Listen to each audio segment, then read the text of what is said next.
साईं राम। श्री साईं बाबा की धुनी। श्री साईं बाबा ने शिरडी में आने के पश्चात एक अग्नि शिखा प्रज्वलित की।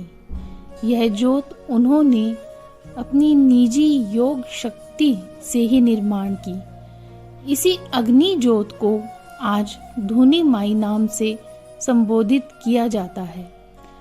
बाबा के काल से लेकर आज तक इस धुनी की अग्नि दिन रात जलती रहती है। वही रक्षा ऊदी कहलाती है। साईं बाबा कई रोगों पर दवा देते थे और मरीजों की सेवा भी स्वयं किया करते थे। आगे चलकर दवा देने का क्रम बाबा ने बंद कर दिया और वे केवल ऊदी ही रोगियों को देते थे। इस ऊदी के आश्चर्यजनक नतीजों के बारे में मैं बाद में बताऊंगी। इस धुनी के लिए अप्पा भिल लकड़ी दिया करता था। प्रत्येक 2 गट्ठे बेचने के बाद एक धुनी के लिए देना, यह उसका नियम था।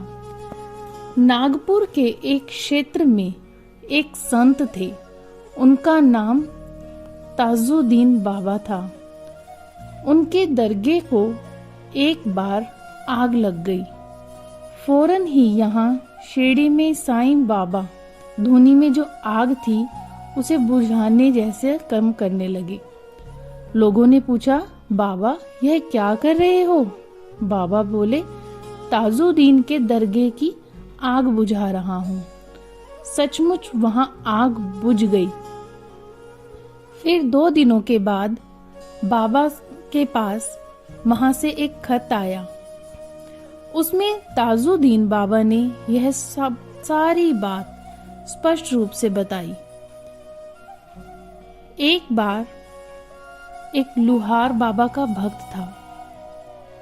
शिरडी में बाबा ने उनकी जो आग चल रही थी, धुनी धधकती हुई जो धुनी थी, उसमें हाथ डालकर उसमें से कुछ चीज निकाली। लोगों ने पूछा, बाबा यह क्या कर रहे हो? बाबा बोले, यदि मैं जरा भी देर कर देता तो बेचारी गरीब बच्ची आग में जलकर खत्म हो जाती।